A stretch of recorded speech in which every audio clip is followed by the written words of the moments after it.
샬롬, 말씀 읽어주는 김기훈 목사입니다. 월요일이 또 시작되었습니다. 우리 화이팅 하면서 하나님의 말씀 함께 읽겠습니다.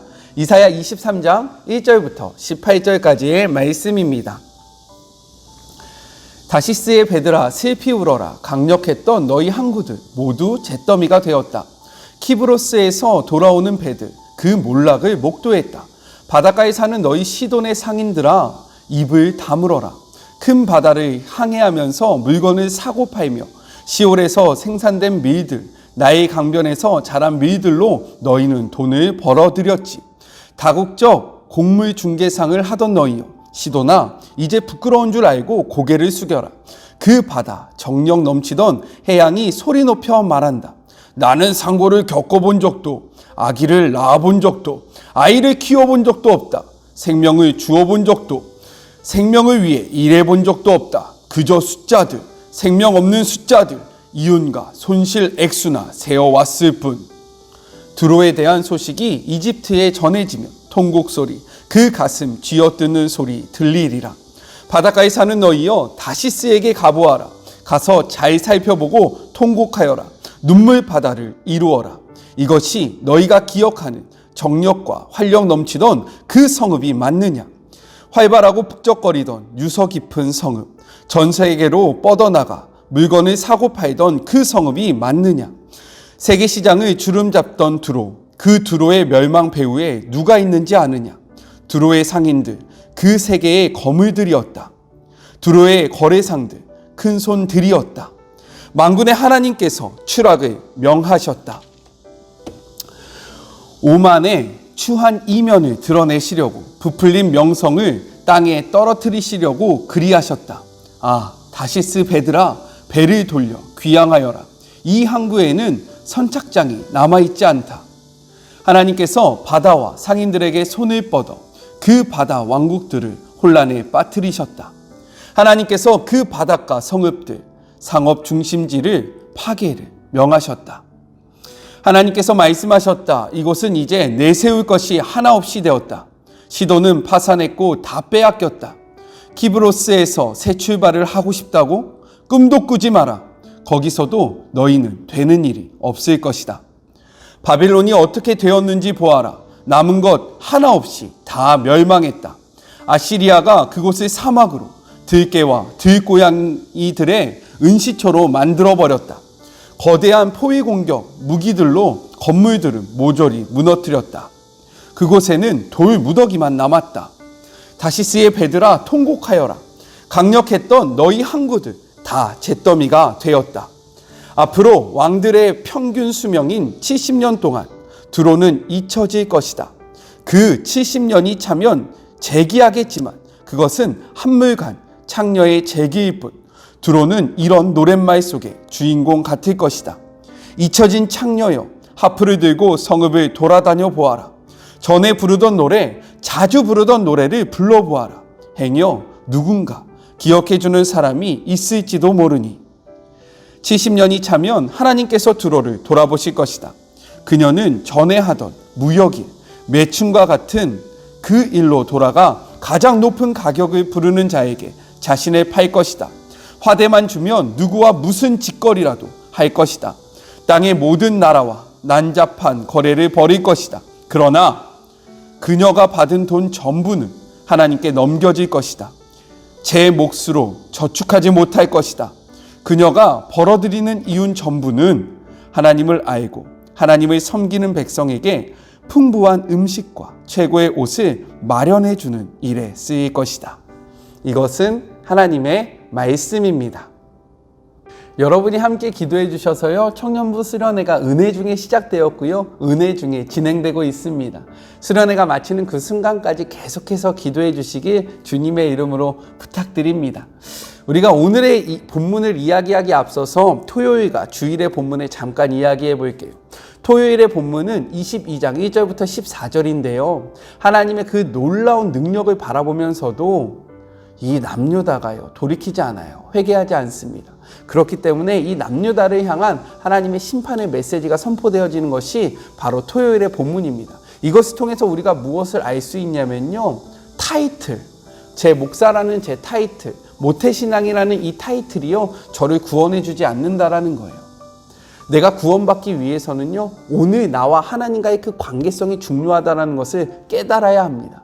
주일날의 메시지는 무엇이었냐면요, 15절부터 25절인데요. 히스기야 시대의 예루살렘 왕궁에 최고위직에 있었던 두 인물을 이야기하고 있습니다. 먼저는 셈나예요. 셈나는 하나님과의 관계성에 집중했던 것이 아니라 아수르와의 관계성에 집중하면서 정치를 펼칩니다.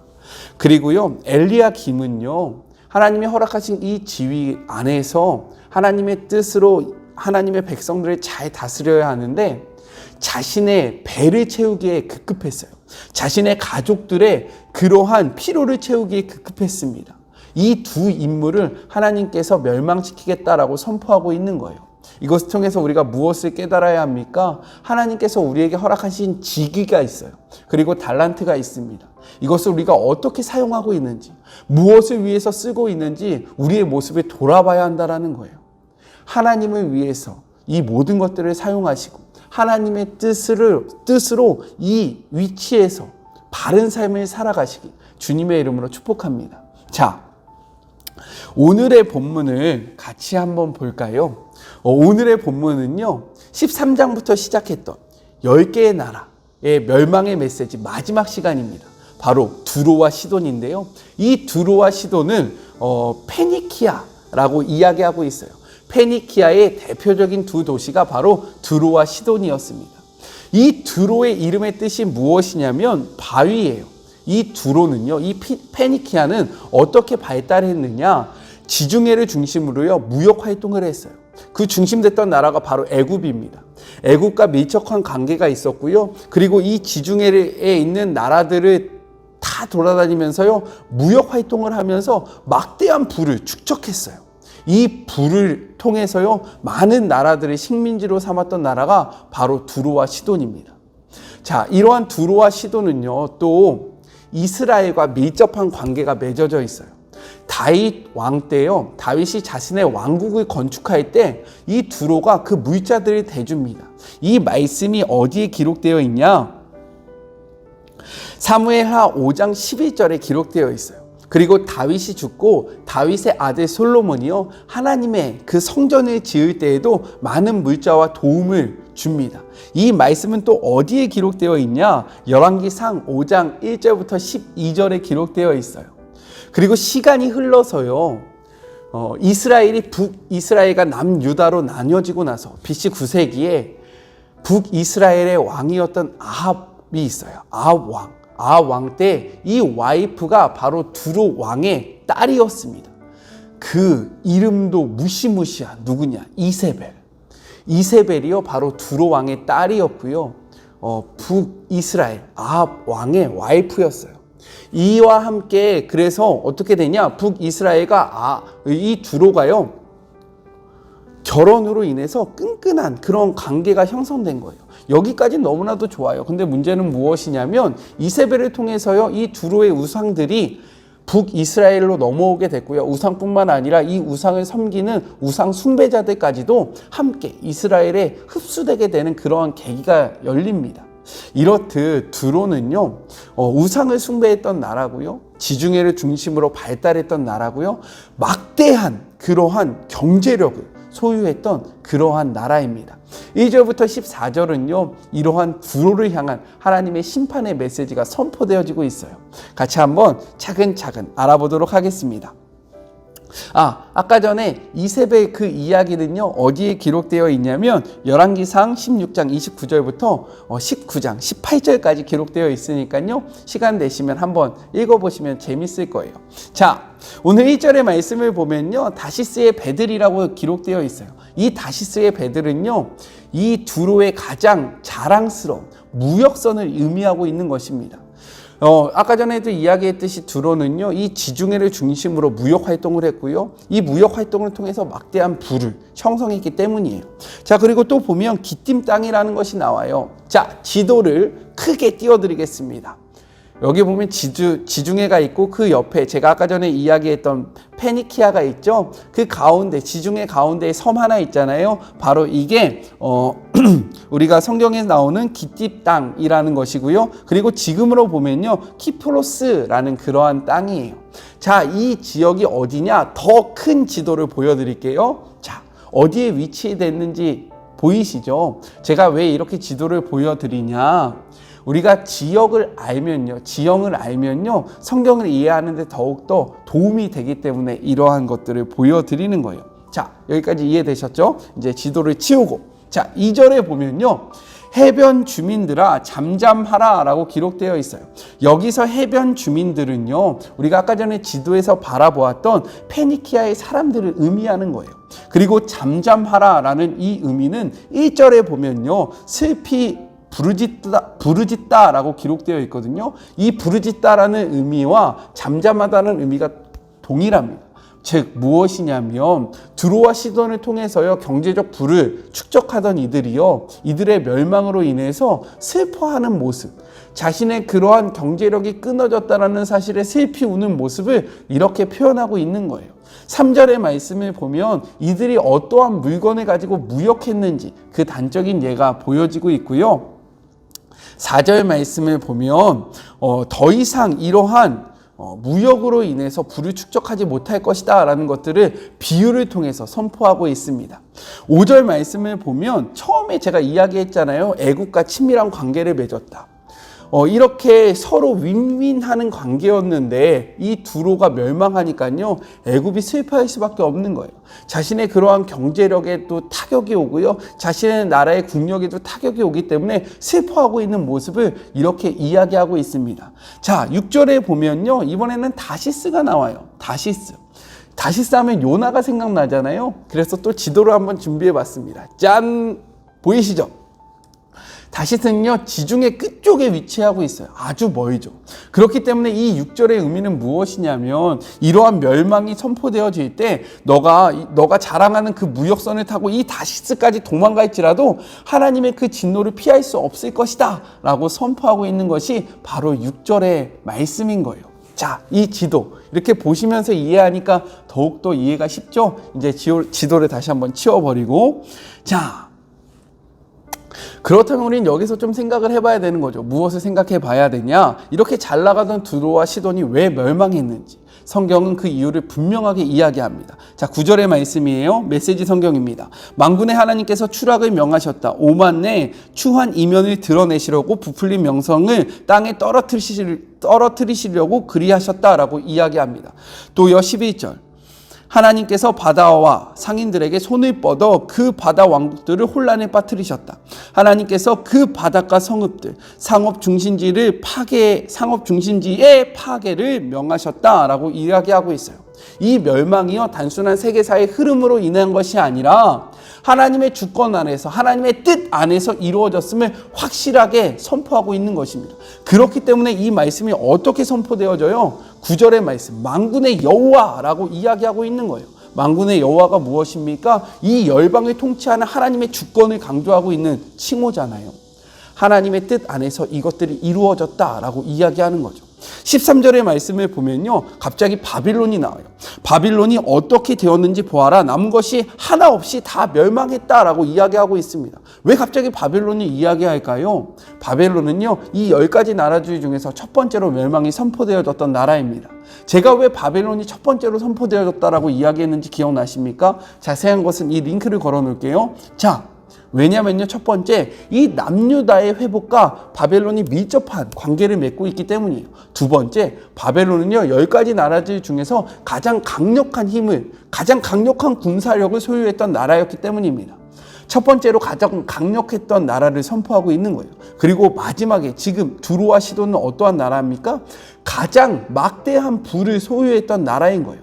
자, 보세요. 이 배치도요, 분명한 의미가 있다라는 거예요. 첫 번째, 가장 강력한 힘. 마지막 10번째, 가장 강력한 부. 이것은 보편적인 사람들이 추구하는 것들입니다. 그런데 하나님이 이야기하는 거죠. 너희들이 흠모하는 이 힘, 너희들이 흠모하는 이 부, 내 앞에선 아무것도 아니다 라고 선포하고 선언하고 계신 것입니다. 그렇기 때문에 우리는 오늘의 메시지를 통해서 생각해 봐야 해요. 나는 무엇을 추구하면서 살아가고 있는가? 나는 무엇을 의지하고 무엇을 바라보고 있는가? 오늘 하나님이 말씀하시는 거예요. 너가 의지하는 그거 나 없으면 아무것도 아니야 라고 말씀하시는 것입니다. 이 메시지를 가슴으로 품으시는 그런 하루가 되셨으면 좋겠어요. 자, 15절부터 18절은요, 하나님께서 다시 두루에게 임하십니다. 15절에 보면요, 70년이라는 그러한 표현이 나와요. 이 표현은 정말로 문자적으로 70년이 지났구나 라고 생각하기보다는 상징적으로 우리가 이것을 생각해 보아야 합니다. 70은요, 성경에서 완전수를 의미하거든요. 즉 하나님의 멸망의 메시지가 선포되어지고요, 이 잘났던 두로와 시돈이요, 사람들의 기억 속에서 완벽하게 지워졌음을 선포하고 있는 거예요. 많은 사람들이 흠모하고 바라보았던, 부러워했던 이 두로와 시돈이요, 사람들의 기억 속에서 철저하게 지워졌음을 선포하고 있는 것입니다. 자, 그런데 17절의 말씀을 보면요, 이렇게 기록하고 있어요. 70년이 차면 하나님께서 두로를 돌아보실 것이다. 하나님께서야 다시 두로에게 찾아오신다라고 이야기하고 있어요. 이렇게 하나님이 찾아오시니까요, 어떠한 일이 벌어집니까? 그녀는 전에 하던 무역일, 매춘과 같은 그 일로 돌아가 가장 높은 가격을 부르는 자들에게 자신을 팔 것이다. 화대만 주면 누구와 무슨 짓이라도 할 것이다 라고 이야기하고 있어요. 하나님이 오셔서 이들의 삶 속에서 다시 일어날 수 있는 그러한 계기가 시작되어졌는데, 중요한 것은 무엇이냐? 이들이 예전의 일을 다시 한번 시작했는데요, 다시금 노력을 하기 시작했는데요, 이 일을요, 매춘부와 같다라고 비교하고 있다는 거예요. 왜요? 아무런 기준 없이, 아무런 가치 없이 단순히 돈을 보고 쫓아가는 그러한 모습을 이렇게 비유한 것입니다. 매춘이라는 것도 마찬가지잖아요. 돈을 위해서요, 자신의 그러한 것들을 다 내려놓고 돈을 쫓아가는 그러한 삶이 매춘부의 삶 아닙니까? 마찬가지로 이 지금 두로와 시돈이요, 회복이 되는데, 하나님이 오셔서 다시금 살아날 수 있게 되는데, 이들의 삶은요, 똑같이 아무런 가치도 없고 아무런 기준도 없고 돈만 향해서 나아가고 있다라는 거예요. 그래서 어떻게 됩니까? 18절에 보면 이렇게 기록하고 있어요. 그러나 그녀가 받은 돈 전부는 하나님께 넘겨질 것이다. 제 목으로 저축하지 못할 것이다. 그녀가 벌어들이는 이윤 전부는 하나님이 알고 하나님을 섬기는 백성에게 풍부한 음식과 최고의 옷을 마련해 주는 일에 쓰일 것이다 라고 이야기하고 있어요. 자, 이 메시지가 남유다에게 선포되어지고 있는 거죠. 무엇입니까? 야, 하나님 없는 것은 아무것도 아니야. 너희가 추구하는 그러한 삶, 너희가 바라보고 부러워하는 그러한 것들, 하나님이 없으면 아무것도 아니야 라고 이야기하고 있는 것입니다. 이것은요, 오늘을 살아가고 있는 우리에게도 동일하다라는 거예요. 우리가 추구하는 많은 것들이 있어요. 우리가 중요시하게 생각하는 것들이 있습니다. 어떤 분들에게는요, 건강일 거예요. 어떤 분들에게는요, 외모일 거예요. 어떠한 분들에게는요, 관계일 거예요. 또 어떠한 분들에게는요, 돈일 거예요. 또 어떠한 분들에게는요, 명예일 거예요. 그런데요, 하나님이 없는 것은요, 다 아무런 소용이 없다라는 것을 우리가 깨닫기를 소망하면서 하나님이 오늘을 살아가는 우리에게 이 이사야의 말씀을 주시고 있다는 것입니다. 이 말씀을 가슴에 새기시는 그런 복된 하루가 되셨으면 좋겠어요. 우리 같이 기도할까요? 하나님, 또다시 말씀을 통해서 하나님의 뜻을 분명히 우리에게 가르쳐 주심을 감사합니다. 우리가 이 땅을 살아갈 때요, 주님 외에 바라보는 것이 너무나도 많음을 고백합니다. 나의 명예, 나의 부, 나의 건강, 나의 관계, 정말로 소유하고 싶은 것들이 너무나도 많이 있습니다. 그런데요, 오늘 하나님은 메시지를 통해서 우리에게 가르쳐 주십니다. 그것들 내가 없으면 아무것도 아니다. 제발 나를 바라봐라. 너의 도움은 나에게 있다 라고 가슴을 치시면서 이야기하십니다. 이 메시지가 오늘을 살아가는 2020년을 살아가는 8월 10일을 살아가는 우리들의 가슴 속에 심겨지기를 소망하오니 주님 함께하여 주시옵시고, 그냥 머리로만 생각하고 끝나는 것이 아니라 이 말씀을 가슴으로 품고 우리의 삶 속에서 살아내는 주의 모든 자녀들이 되게 하여 주시옵소서. 유혹에 빠질 때마다 우리가 인간이기 때문에 그러할 수 있습니다. 다시금 일어날 수 있게 허락하여 주시옵시고, 다시금 일어날 수 있는 힘과 능력을 주님 붙잡아 주시옵소서. 우리에게 부어 주시옵소서. 주님의 능력으로 일어나기를 원합니다. 주님의 그 도우심, 성령님의 함께 하심으로 살아나기를 소망하오니 하나님, 오늘 하루의 삶 속에서, 이번 한 주간의 삶 속에서 그 성령님을 의지하는 삶을 살아갈 수 있도록 주님 축복하여 주시옵소서. 함께 하실 주님을 기대하며 예수님의 이름으로 기도드립니다. 아멘. 말씀을 살아가시는 하루가 되셨으면 좋겠습니다. 그리고요, 사실 오늘은요, 8월 10일 오늘은 사랑하는 제 아내의 생일입니다. 함께 축하해 주셨으면 감사하겠습니다. 여보, 사랑합니다. 네, 민망하니까 빨리 맞춰보도록 하죠. 오늘 하루도 힘내시고요. 사랑하고 주님의 이름으로 축복하면서, 네, 저는 또 내일 만나도록 할게요. 여보, 생일 축하해요. 네, 안녕. 안녕히 계세요. 뿅!